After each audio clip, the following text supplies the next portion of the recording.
guys, in today's video, I want to talk about obesity as a trauma response.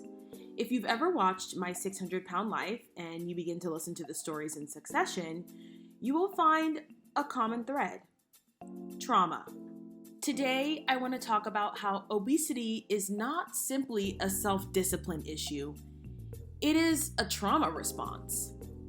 We talk about obesity as if it's just self-discipline or people are weak, but that's rarely how it starts. And yes, losing weight and being healthy requires and necessitates self-discipline, period. But the question that's often missing is why someone becomes obese in the first place. And sure, we can blame them, say they're weak, they need better self-control, etc., but there's got to be a step before that. No one just decides to eat 3 pizzas and 5 bags of Skittles and 3 tubs of ice cream for no reason.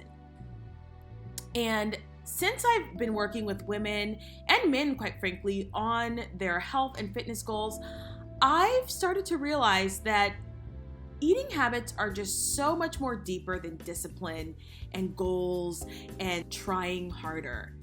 So I did some research because my anecdotal evidence is fine, but I do like a little science up in here, and I love it when what we already know intuitively is confirmed by studies. And I want to be clear that when I was thinking about trauma, I wasn't simply thinking about sort of the big A when it comes to physical or sexual. I can't say those words on YouTube because this video will get banned. I was also thinking about, spiritual trauma, emotional trauma, physical trauma, or even the trauma of living in extreme poverty and waking up in fear of your life. And the reason why I wanted my definition of trauma to be really big is because this hits near and dear to home as a Black woman. Over 50% of Black women are overweight and obese, actually. And there's actually a higher number, but I have feelings about the BMI and muscle mass and all that, so I'm just going to leave it at over 50%. And I got to thinking, because Black women are the most educated group of people in the United States. And so I'm thinking, to be educated, you have to have self-control, you have to have discipline, you have to be studious. We are the group of people that are considered the most high achieving in the United States. So the ability to be studious and have self-control and stick to a goal and a plan is not translating when it comes to food and exercise. And my question was why? So first, I'm going to look at the data and I'm going to share what I found. Then I'm going to talk about some personal anecdotes and some anecdotes of family members and some clients, and I'm going to keep their information super private. And then lastly, I'm going to talk about the solutions that I found for myself, and we can talk about this in a broader context, but really, I just want to talk about what it really takes to overcome the trauma that causes someone to be obese and how that looks in my clients' lives and how that looks in my own life. And hopefully you guys, you get something out of this too. If you know someone who's struggling with obesity, if you know someone who's struggling with trauma and it's being manifested as obesity, of course, I always encourage you to see a therapist. Most of my clients have their own therapist and we work together to figure out what they need to discuss with their therapist and give them habits and tools to be successful with their weight loss. So if this video helps you, I'll be so happy to hear that. So let's get into it. Before I get into the data, I want to say that we know that studies have limitations, right? This information is self-reported, which means that we are relying on people who are willing to discuss their trauma or adverse childhood events, and we are relying on people to self-report their weight and their eating habits and things like that. So there are limitations, and we're relying on people actually wanting to be participants in this kind of study. So yes, there is limited participants in some of these. There are limited participants in some of these studies, but I don't think we should just throw out the baby with the bathwater just because the study is not perfect. All right, so let's get into this first one. Of this first study is called Associations Between Experience of Early Childhood Trauma and Impact on Obesity Status, Health, as well as Perceptions of Obesity-Related Healthcare. And data collection for this survey occurred from October 27, 2017 through March 1st, 2018, which means that it's relatively recent, which I love.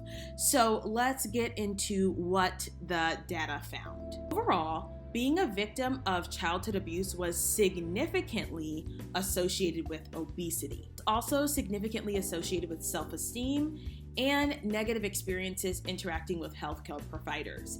And this kind of goes back to the beginning of this video when I said that I don't think that this is simply a self-discipline and self-control issue whereby we have, doctors and trainers saying, well, you just need to be a little stronger, have a little more willpower. And that is significantly negative and can have a significantly negative impact on someone's life because you're not taking into account how trauma has informed the way that they process emotions and has informed the way that they use food as a way to cope with that trauma.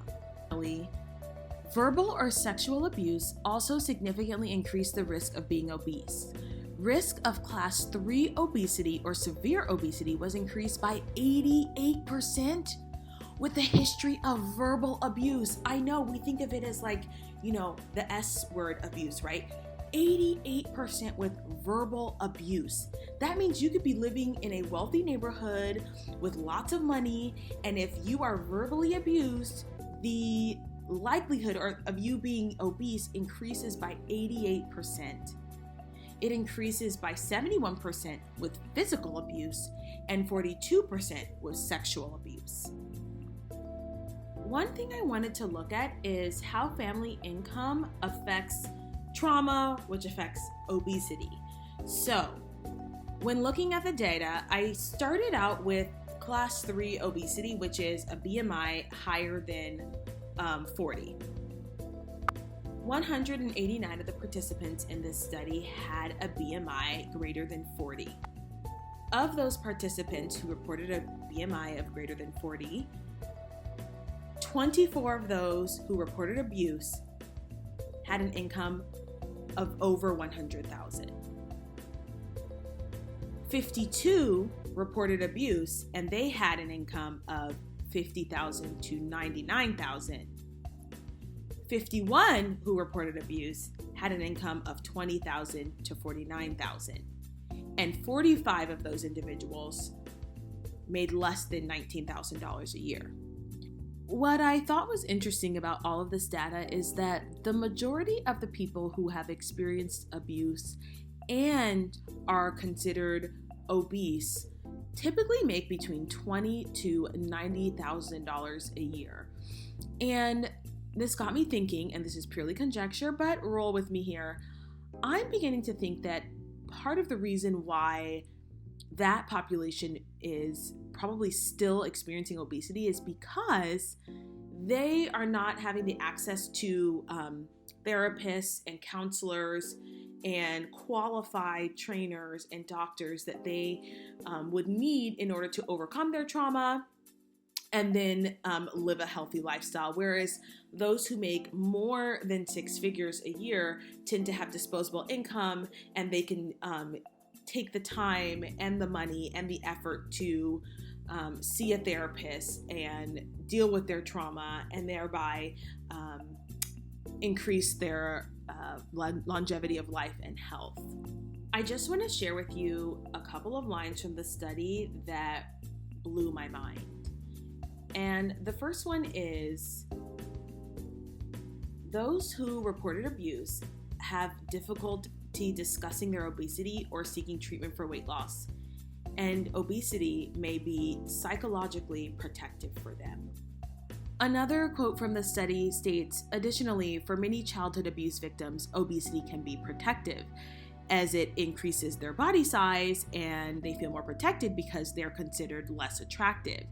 And this leads to many of them avoiding discussing with their healthcare providers how to lose weight, and they fail to follow recommendations to lose weight because it's scary. What if I'm attractive again and trauma comes my way? And so that's why I think it's really important to view obesity as not a discipline problem, but a trauma response, as in this obesity is serving me in some way. And so I have to get to the bottom of why it's serving me and what I can do so that this is not the response that I'm having that's going to damage my health. All right, so now that we know what the problem is, I want to follow up with this additional study from the American Psychological Association. And it is an article on the adverse childhood experiences in obesity and a systematic review of behavioral interventions for women. So what it does is it goes ahead and it looks at all of the different interventions and how effective these interventions are for obesity. So I'm going to jump right to the conclusions because this is where I think the solutions lie. It states, training on behavioral and psychosocial skills should be provided to help participants find healthy ways to manage life stressors with the goal of increasing adherence to diet and exercise regimes. And if I'm reading between the lines, what it's saying is managing life stressors aside from food will help increase the adherence to a diet plan and exercise regimes. It also states that mechanisms should be addressed by interventions rather than just emphasizing nutrition and physical activity. Interventions should address ways of coping with stress and negative emotions. That's a sermon. That is why the work that I do is so centered around feeling your feelings, because most people are numbing their feelings with food, particularly those people who struggle with obesity.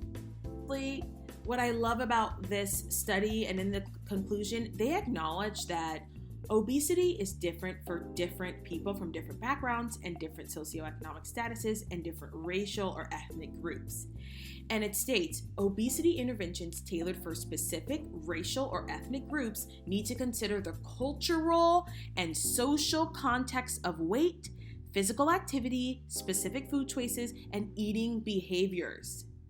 And if you have not watched my video on Black women are expected to be overweight, or my thoughts on Lizzo, Monique, and Adele, you can go ahead and watch that video because I get a little bit more in depth. I go a little bit more in depth about why it can be challenging sometimes for women, particularly Black women and women who are of different ethnic groups, to be healthy and fit, because it is culturally acceptable and it's acceptable in the media. And in fact, a lot of times Black women are praised and they are lifted up when they fit that stereotype.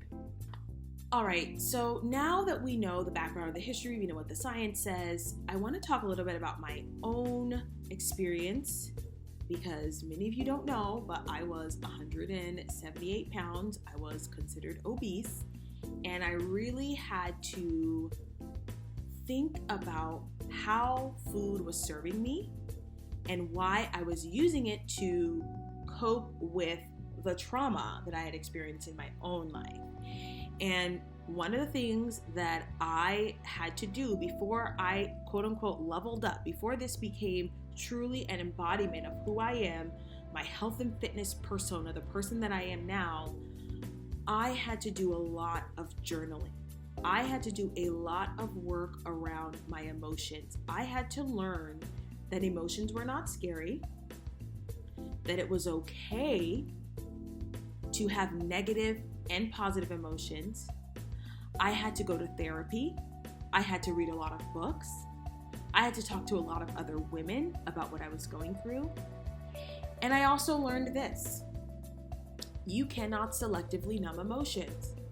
So if I'm numbing sadness, anger, disappointment, fear with food, I'm also numbing joy. I'm also numbing happiness. I'm also numbing love. And this goes for not only food, but alcohol as well.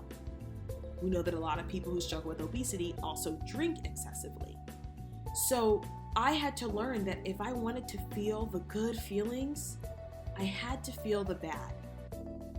And this is why in the work that I do with my clients, I require mindset work first. I ask them to explain over and over again, why do you need this change in your life? And we go through how to manage stress and how to deal with the shame that comes with feeling your feelings. And we talk about how hard it is to cry, how hard it is to feel vulnerable. Because if you can't feel that, you're definitely not going to feel joy, true joy, right? We talk about journaling, and journaling as a way to untangle your feelings, but also de-stress. Because as these studies have mentioned, de-stressing is one of the primary ways to help those who struggle with obesity to adhere to their diets. And we talk about what it means if you're no longer the person who struggles with their weight. And we talk about what it means if you stop eating the food that your culture eats.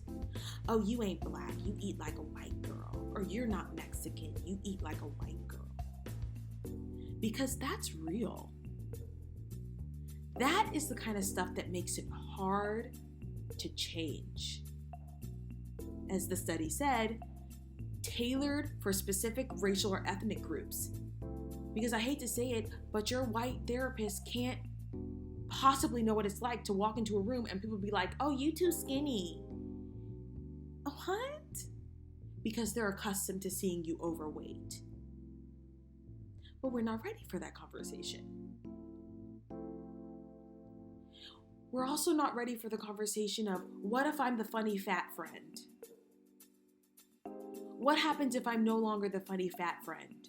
Or what happens if I'm no longer the funny fat host on TV? Right? What happens if my entire multi-million-dollar industry has been built on the back of me being obese? And now I have to change my identity. But no one wants to talk about it. Because now you're making money from your trauma response. And that's hard. That's real hard. I've had women tell me that I have tried to lose weight, and when I lose weight, I'm ridiculed by my family, so I gain the weight back. That's trauma. That's a trauma response. And so what do we do about it? Of course, my number one recommendation to clients is to see a therapist to address the trauma specifically. And I work on giving them coping mechanisms that do not have to do with food. And I work on their mindset around who they are outside of their identity as someone who struggles with their weight and outside of their identity as the larger woman. And I just want to take a quick aside and talk about being a Black woman who is overweight. And I want to just say this louder for the people in the back. Black women are reflected on television as the larger, jolly, overweight, comedic character. And a lot of them are praised, they're more acceptable, they're more palatable that way, but they're simultaneously shamed for being overweight as well. So it is a conundrum between, especially for our celebrities, this is who I am, versus this is what's healthy. And that's hard because now your identity has to be something other than what's tied to your weight. All right, that's it for the video, you guys. If you enjoyed this video, please let me know. If you are someone who's interested in coaching or you have questions about stress eating or mindset, feel free to send me an email at coaching@fitin, the letter N, flourishing.com. Leave a comment below. Don't forget to like, comment, and subscribe to this video. And I'll see y'all in the next one. Bye.